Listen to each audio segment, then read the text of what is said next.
Croeso and welcome to Tales for Wales, which is the Mabinogion for the TikTok generation. And I'm joined by the Donald Trump to my Barack Obama, Jack. Oh. I started out, I was like, oh, I like this is great. And I'm the Trump of the piece, am I? I'm fucking... Yeah, you also, do. nice for you to cast yourself as fucking the hero of the piece, the protagonist. Of course, the absolute dish.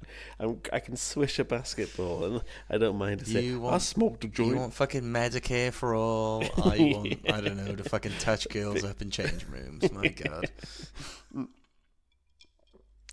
That's an odd taste. I'm drinking chocolate flavoured rum. And it tastes generally like chocolate. Yeah, keep whispering it. Yeah. Anyway. Your secret safe. You explain why I had to whisper.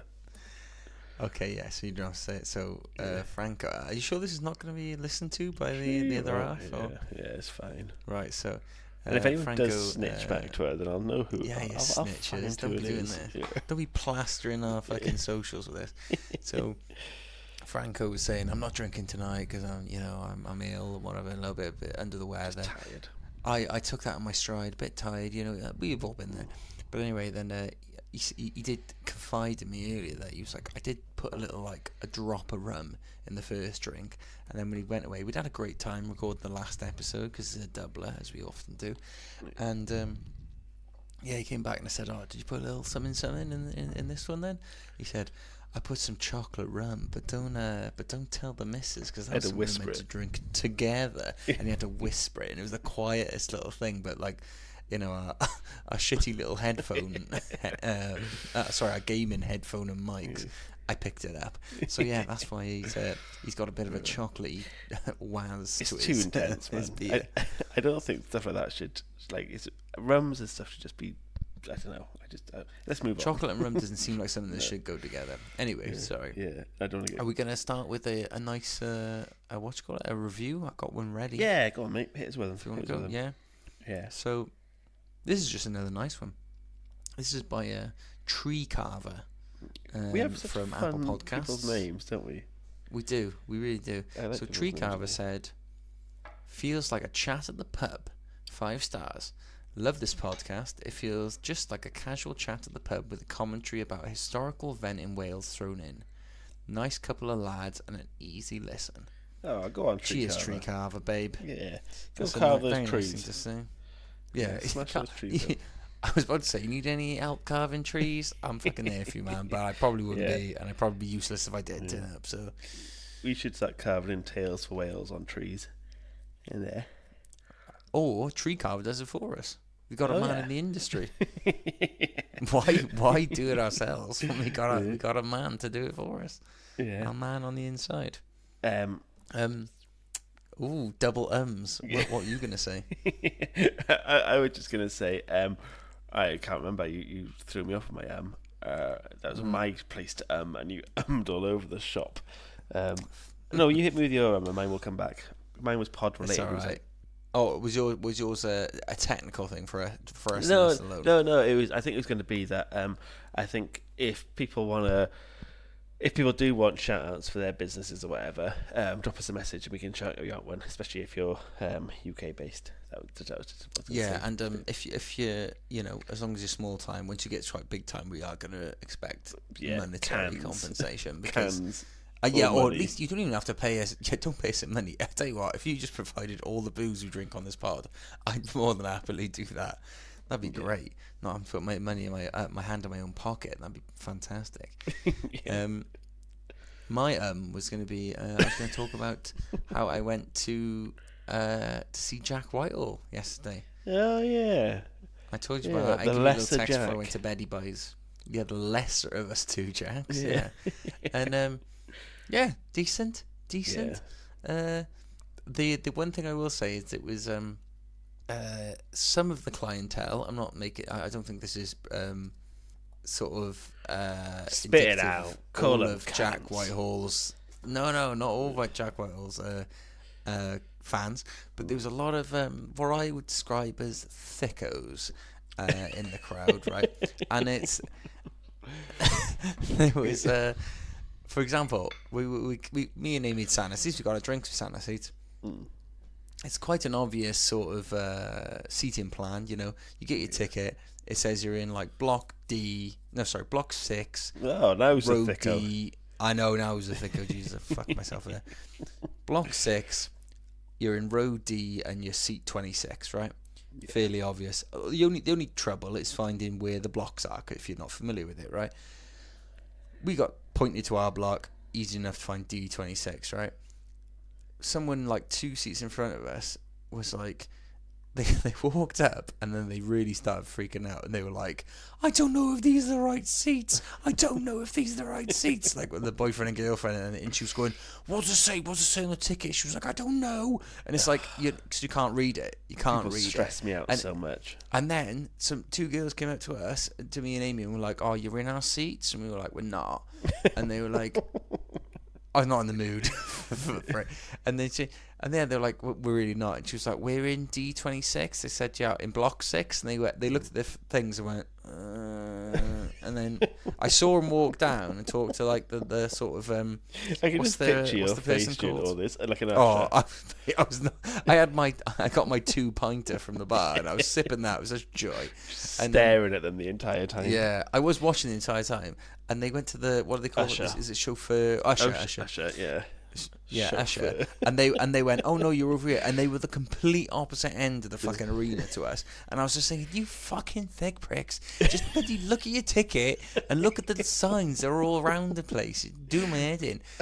I like that you call him a chauffeur because he does kind of drive you to your seat if you're a thicko. Well, in a way, yeah. In a way, he's a chauffeur of That's what we had to do. I saw him like literally lead them all the way up, and I just thought, like, that the audacity to, like, I'm so fucking socially awkward. I wouldn't say to someone, you're in my seat, unless I was like, I've had it double stamped and triple stamped that you are in my seat. The High Commissioner of the seating plan has told me.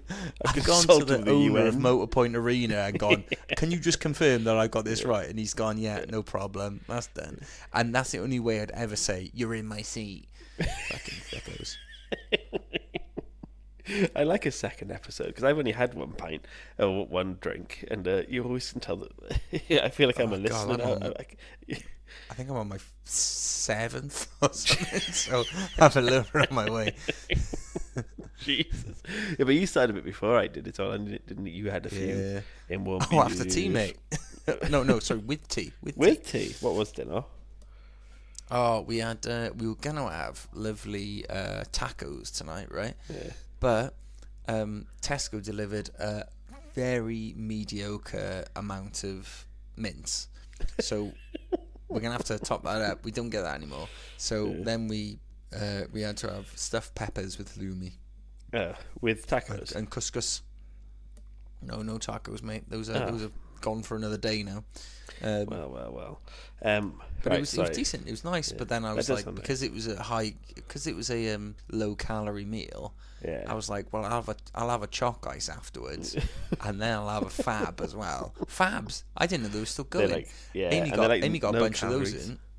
Yeah, they're nothing in them because they're fucking tiny. That's why it's fucking shrinkflation. They're right? fab. But yeah, it's not. Well, they are quite fab, I suppose. Not as fab as they used to be. They are quite fab. Anyway, probably should get on to our fucking episode, maybe. Before you fall off a cliff and absolutely. Oh, I know, Jesus, I'm on my way. Hang on, let me just get my. No, it's too early. Never mind, I won't get my next beer. You just have to wait. I'll just have to put a pause into it. So you're speaking to yourself. It's what your internal monologue sounds like. I'm doing my for the audience, we play COD sometimes, and I always get ripped into because I like kind of do a play-by-play of what I'm doing. I'm like, I'm running through there. I'm gonna get the ammo. I'm gonna change my gun to a sniper. Listening. We'll all be trying to like focus on where we're at. There's like 4 of us playing. And you'll just hear, there's ammo on the floor here. Oh, I don't want that ammo. Oh, there's a smoke grenade there. Oh, I never like a smoke grenade. We're all there like trying to hear footsteps coming before we all get killed because of shit. Oh, what are the pros and cons to a thermite versus a smoke? I don't know. Maybe we'll use that later. Shut up! Slamming myself. Come on then. Get us with the epi. Right. Okay then. So today, I'm going to cover Captain Henry Morgan's antics. What? We've already done him. I know we have. But he had many an antic, and the one I'm on about, it's a double pairing tonight. The antics he took in Lake Maracaibo and Lacaba, which is modern day Gibraltar. I'm just going to call it Gibraltar because Lacaba there's more likelihood of me fucking that up, so I'm just calling it Gibraltar. But yes, this happened between 1668 and 1669, and if you've listened to our very first episode, I believe it is, you'll have heard about how Captain Morgan attacked Panama City with his crew of pirates. But what I'll be talking about today, it happened before that battle by about a year or two. So this is like the sort of precursor to that. And if you don't know who Captain Henry Morgan is, as I said, we've covered it in our first episode, and we go into a bit more detail there of who he is and what he was. I would advise listening to that if you haven't heard it before, but if not, the short and sweet of it is Captain Morgan was a famous Welsh pirate, or privateer if you like, that plundered Spanish colonies and ships in the Caribbean from about 1663 to 1671. Made famous by Captain Morgan's spiced rum to many. That's certainly how I first heard of him. Yeah, me. But I like the spiced rum, don't get me wrong, but the history is so much sweeter, baby. It's not. That rum is gorgeous. It's not. Yeah, don't ever. If anyone said that to me, I'd fucking punch him. Yeah. Anyway, so he was a very famous and successful pirate. He even managed to gain enough reputation and wealth for himself that he retired from the buccaneering life to live as a lieutenant governor in Jamaica, where he died in 1688. But anyway, I'll rewind back before old Cappy Morgan threw in the towel on the privateering life and talk about one of his more lucrative misadventures. So this series of events happened not long after Morgan and his crew had captured the town of Portobello, where he also managed to gain a small fortune. After enjoying his ill-gotten gains at Port Royal in Jamaica, he and his 800 men set sail to a small island called, and I'll probably mispronounce this, Leavachi. It's got a lot of like double... it's got a lot of Welsh letters in it, so double L's and CH's and stuff. I would say Lleafach in Welsh, but it's I imagine that's not how it's done because it's Jamaican or even in Spanish at the time, maybe. I listened to this podcast where they mentioned Jamaican guys just sound Welsh, and to them they think we sound the same. I have heard if you do too hardcore Welsh accent, you just start sounding a little bit Jamaican. Yeah. I don't know if that has any like. I imagine if any linguist would agree with this, but who knows? Yeah. So on this island, Leavachi, I'm gonna dub it. Yeah.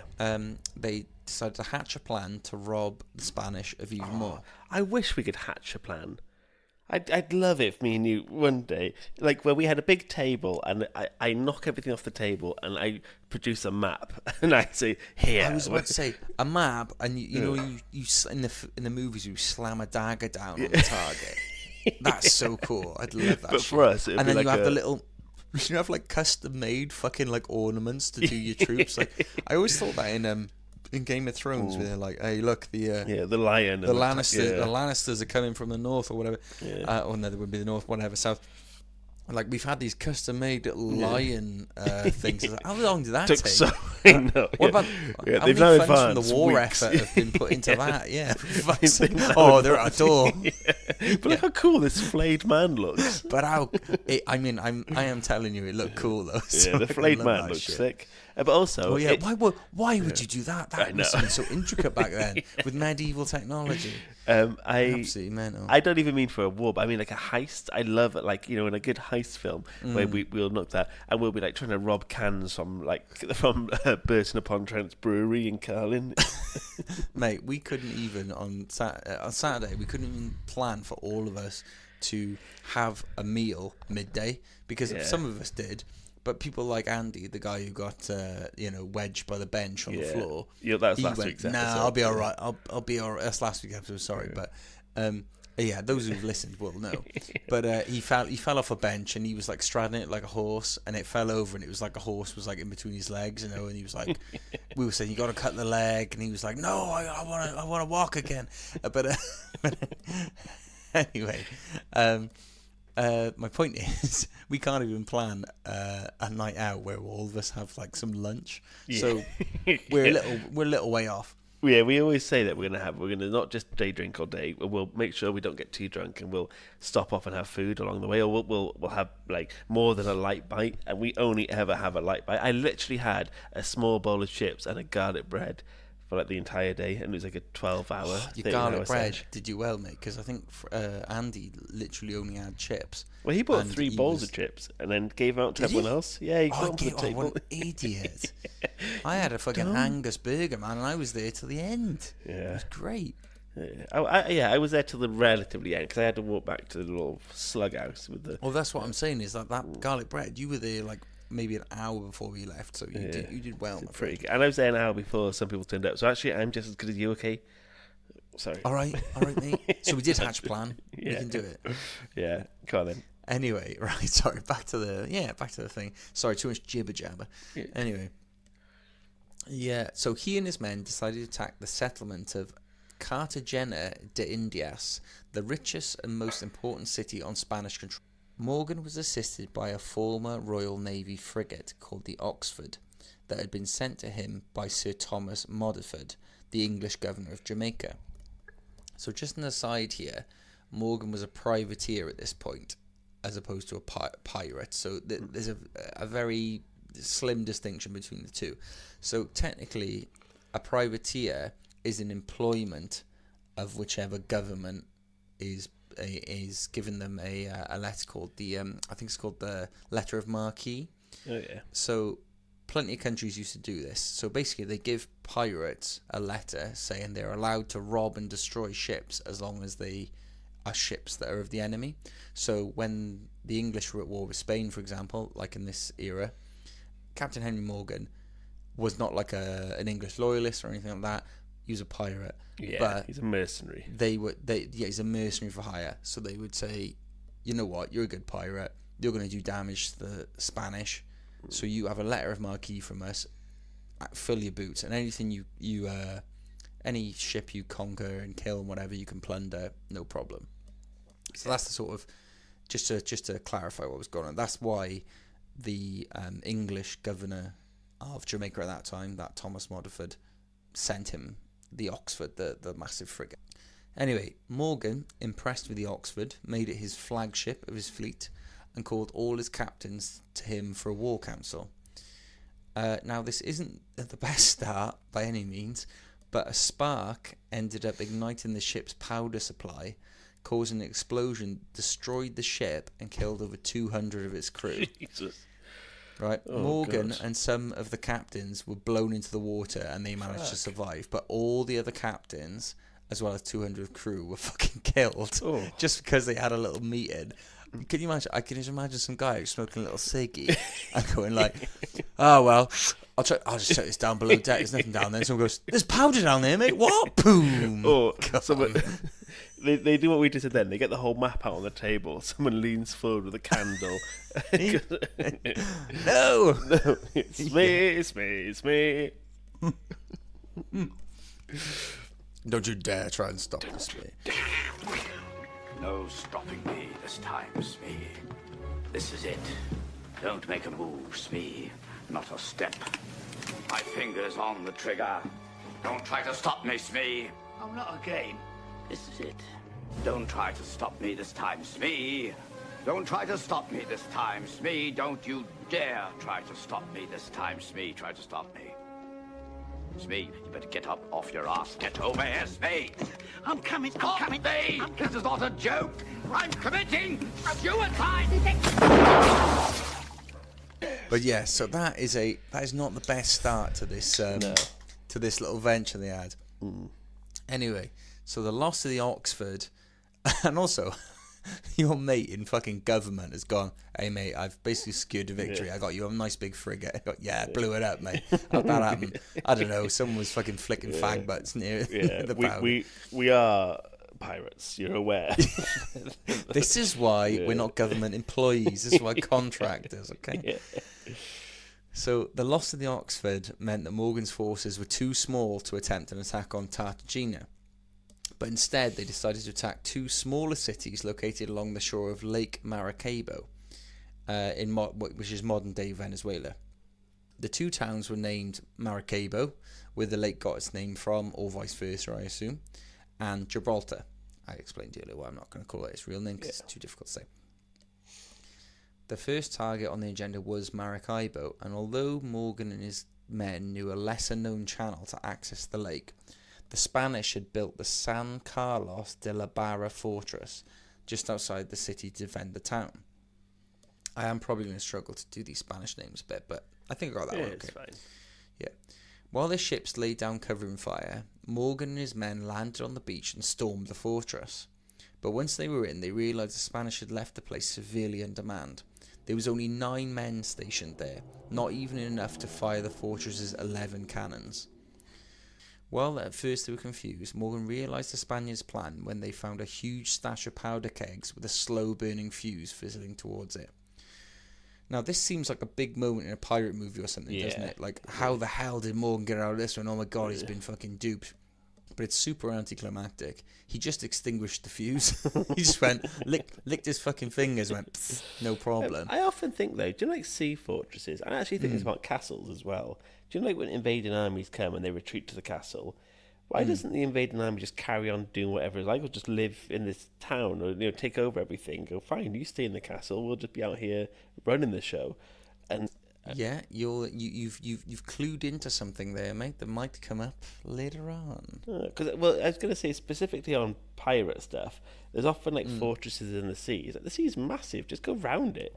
But anyway, I'll go back to you. But mine was also around castles. This was only a difficulty for them because this channel they used to get into this. It's called lake, but you know, like the Great Lakes, where they're enormous. Yeah, the Spanish had positioned this thing on basically at the entrance here. So you had to. So go, like you had to go past it, and I think what the thing was, I was reading up about it, was because they were on water, right, and you can at this point you could outfit a castle essentially with cannons. Yeah. You could just smash in, you just fire and fire and fire into ships, and the right hit, if you got lucky, would sink them, you know, or knock their mast off or something like that. Whereas them, that to stop you firing, they'd have to hit you bang on the cannon, which is almost impossible. And everything, every cannonball would just bounce off the walls. So this is the thing. It was quite a good thing by the Spanish. It was like positioned perfectly to defend this city. The fort guns were sabotaged, so they wouldn't be a threat to their fleet, and the pirates left for the city of Maracaibo. Morgan arrived at the city and found it largely deserted, suspecting the town had either seen or been warned of their attack on the fortress and fled. Him and his men spent 3 weeks sacking the city, searching for escapees both within its walls and the surrounding jungle. Some that they found were tortured into revealing where money or treasure could be found. And once Morgan was satisfied there was nothing else to loot, he left and sailed for Gibraltar. There the residents put up more of a fight, firing their cannons in enough of a barrage to keep Morgan's large ships at a distance. Morgan and his men landed at a nearby beach by way of canoe and attacked the town from the landward approach. Morgan and his cutthroats made short work of the city's residents, and once again there was evidence of torture as a method that had been used to find hidden valuables. It's probably not the best this guy, time, is he? No, this time it went on for 5 weeks as well, so 5 weeks of torture to those residents. Yeah, it does make you think, fucking, you know, I know we like to cover Welsh heroes on this, don't we, but like, a few of them, they range from like what I would say are abject like patriotic heroes to like scumbags. I mean, we did one recently, didn't we? Tum Chum Cat, and we were like, I think this is the first dickhead we've ever covered.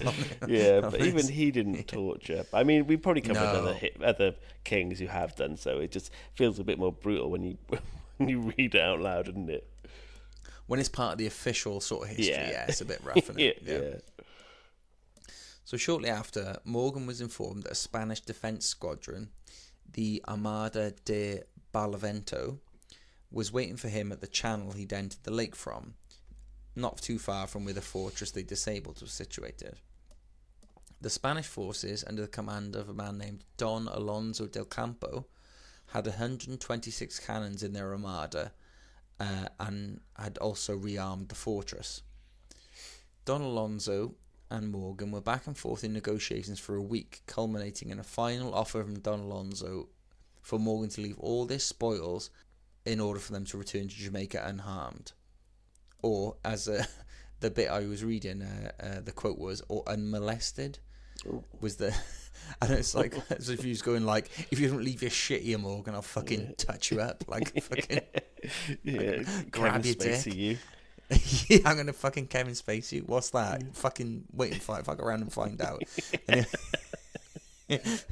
Anyway, so Morgan put the final offer to his men because, as we discussed in our Bar TV episode, if anyone's listened to that, the Pirates Code dictated decisions like this would actually be decided by vote from the crew.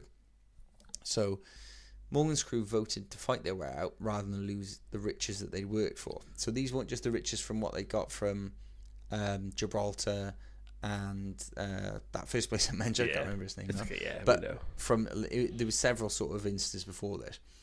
So they concocted a plan to face the Spanish, even though they were completely outgunned. So they came up with a cunning plan that, if successful, would destroy the Spanish Armada's flagship, the Magdalene, tipping the scales for them dramatically. The crew prepared a smaller ship that they'd seized in Gibraltar and placed vertical logs along its deck with hats placed on top of them to fool the Spanish into thinking the vessel was crewed.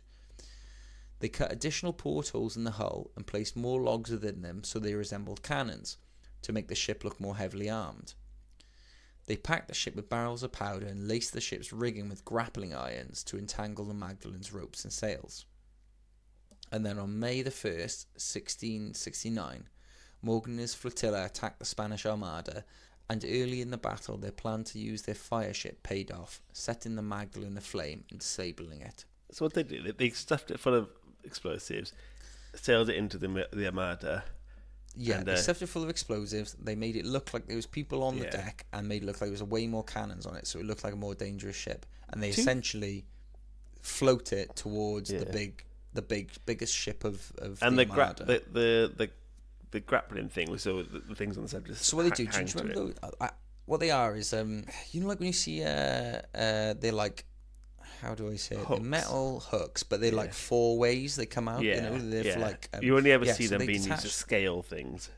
Exactly, yeah. And they so they weaved them into their own that ship's rigging, so that when it collided with the Magdalene, those things would like grab onto its ropes, cut the sails, and basically immobilize it so it couldn't run away. Basically. I once played. Do you ever play the game Mob when you were younger? Mob. No, it was like you'd have one person by a pillar, and then they'd go mob 1 2 3, and they'd like count, and then everyone would hide, and your job was to get back to the post. And if you saw you running, they'd go. If they got you, they'd put their hand on the post, go mob 1 2 3. I see Jack running towards me, and then you are on the mob's team. You had to be sly, didn't you? Yeah, I once put my hat on the car. This is God's honest truth. I put my hat. I had a cap on, and I put that on the bonnet of a car, like near it.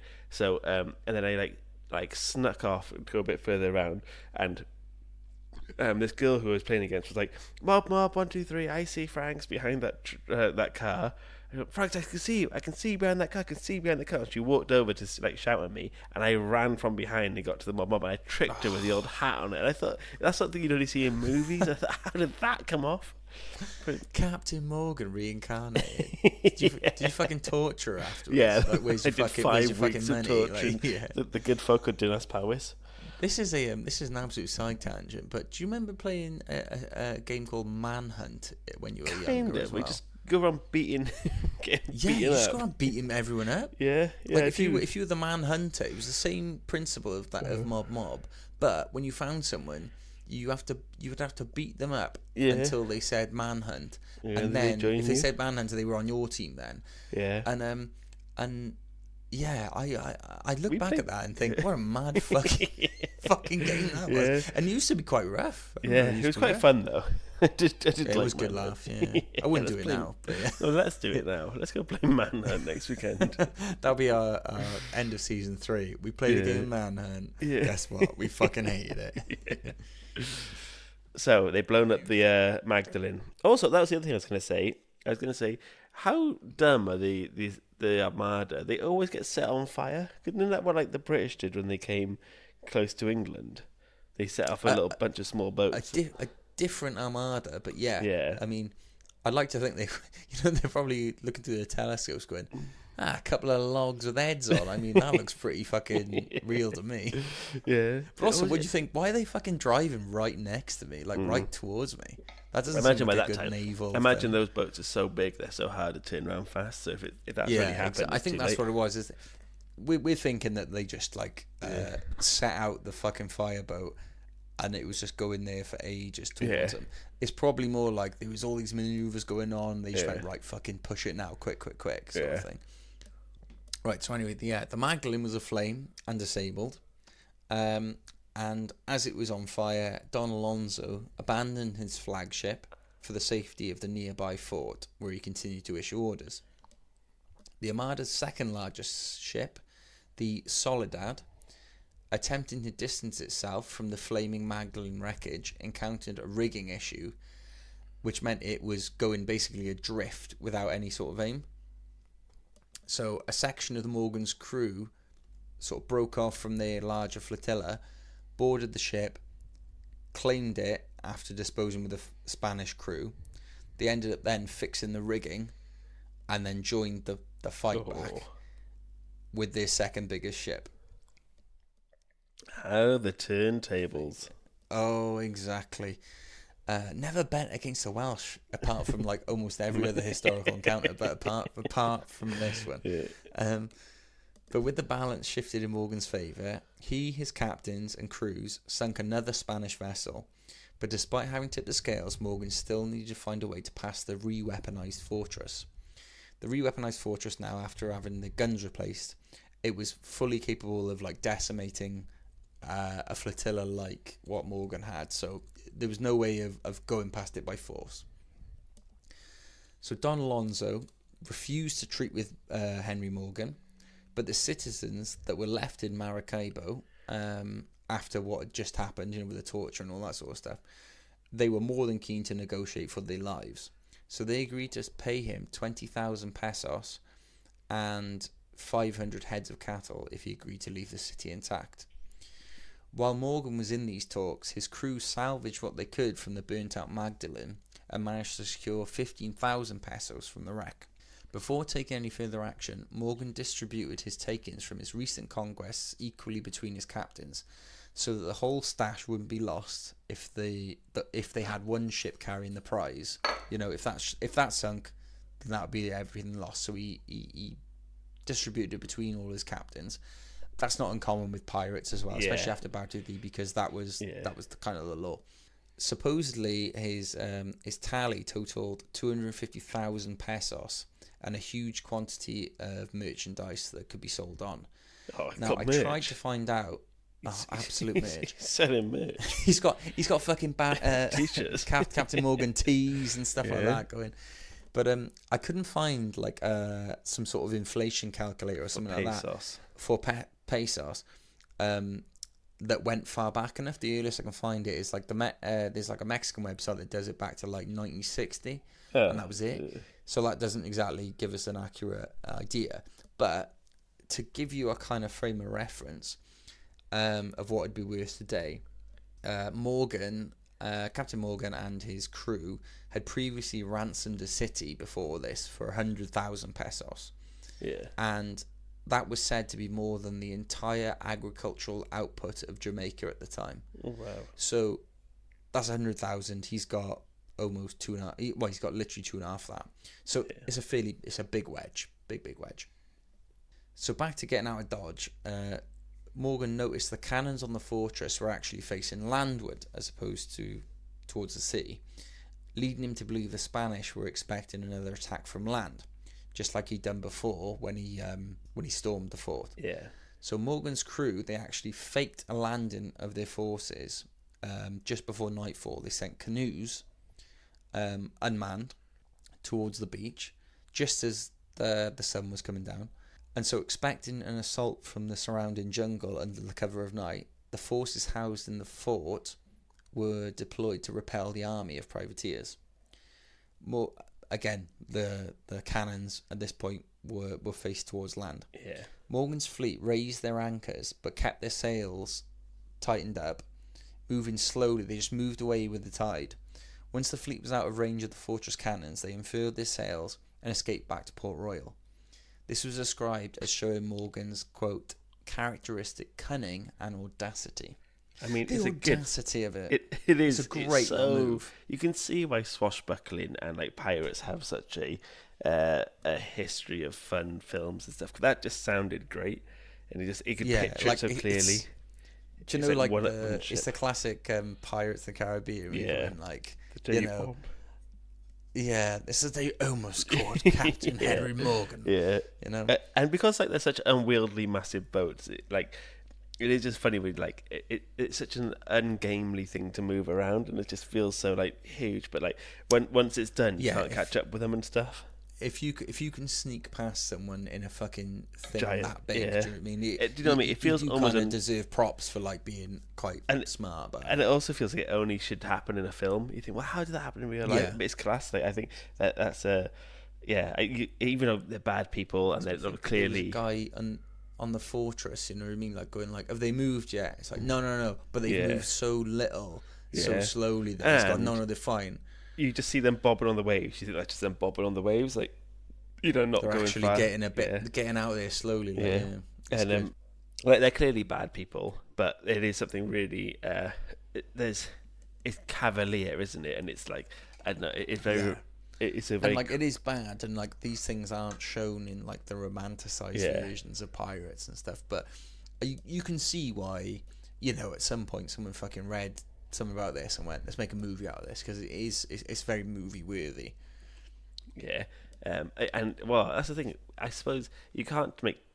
They kind of are, aren't they? It's what Captain, like all the Pirates of the Caribbean stuff is. It's just these stories retold. Yeah, and it's like with Pirates of the Caribbean, even the worst in that, like the enemies and stuff, are never shown to be torturers, and it's like imagine that probably Captain, Jack Sparrow was like torturing people, fucking like pulling Elizabeth Swan's fucking fingernails out and stuff like that. Yeah, I think we'd lose a bit of sympathy, wouldn't we? It'd be a bit darker if it said Orlando. Witty Jack.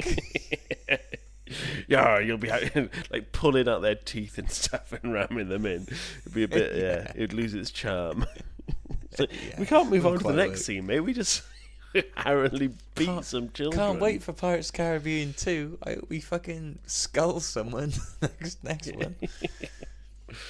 So yeah, that's basically the story of it. But sort of just to cap out, right, and it sort of leads into actually the first episode we did where he attacks Panama City. But back in the day, these pirates, or privateers as they were called then, under the employment of the crown, could attack enemy vessels at sea, but they were not allowed actually to attack settlements on land unless it was evident that an enemy country were themselves attacking a settlement. So you were allowed to intervene in that situation. So Captain Morgan, he knew that this was the rule, right? And he basically attacked these Spanish settlements, even though there was no, because they were already Spanish. There was no conquering going on by the Spanish at this point.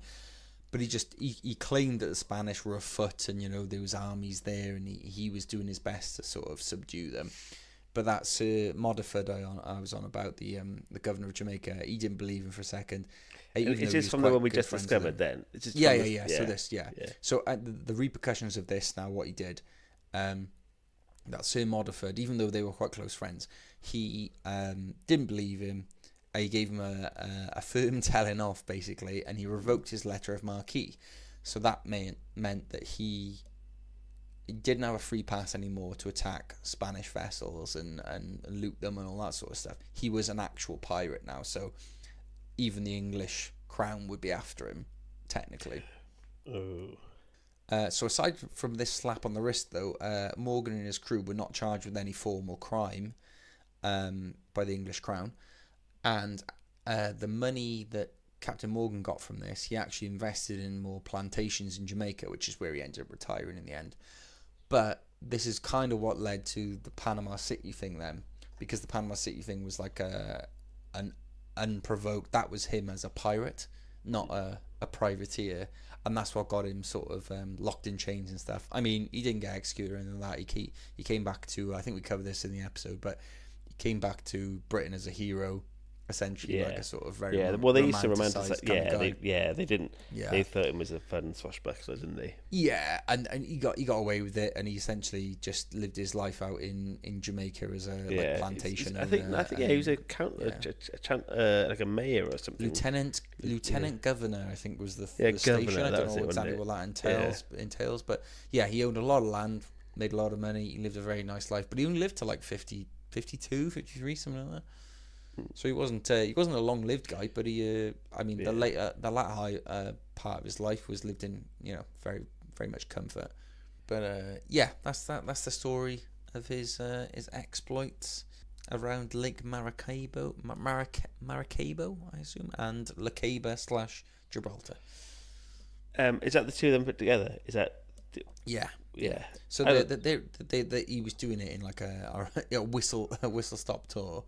No, that kind of those stories definitely add plumes to his. That's such a nerd thing to say, but that was you appreciate why he was so good, because that's class. That was a real good little. That's the thing. Because Panama was good. Don't be wrong. The Battle on Panama is like sort of shows his cunning as well, doesn't it? But I remember I read this and I thought, ooh, that's quite a good one. Well, this feels more like the swindling everyone. Do you know when in a movie you have like the main one, then you have the prequel, and then it's like how they became to where they are, and this definitely feels like that fits that, because it's like smaller scale. You could definitely go Henry Morgan reborn, and then go back to it. It's him. And also, the ranks. It's one of those ones where he swindled people without resorting to like torture aside, but I mean getting past the fortress, he didn't do by like slaughtering people. It was by cunning, you have like the big budget one where you have the fight in Panama, where it's like a massive battle, but this one here is the stealth mission, which is I think equally as cool, and I think it's and I think thanks to it being more modern, you have proper accounts of it, and you have like two countries who are at war with it. I think it's slightly different to what we normally cover, where you fill in the gaps a little bit yourself. Where this here is it's always it's just the thing with me. It's like the internal contradiction in that, like, I'd say, especially after recently reading all the Celtic stuff, that is such an interesting part of history to me, and I love medieval Wales as well. But it's and this is great as well, don't get me wrong, but it's almost inverse in how much I can read about it, because in the pirate age there's loads to read about, there's tons. Medieval age there's quite a bit, but the Welsh weren't great at it. And then like Celtic is fucking nothing. And it's almost like the most interesting part I find. It has the least to read. So it's although I really enjoyed this pirate one. I think the pirates have a certain allure, because it's weird. It feels like pirates, mate. Yeah, but it's weird. Like the pirates they're kind of, because they don't have land. It's not like it's away from Wales, and I think that's what's quite interesting. We don't normally talk about stuff that's happening away from Wales. And also, it's a whole different dynamic in terms of like their battlefield is a different animal completely. Isn't it, from and I think the scariest.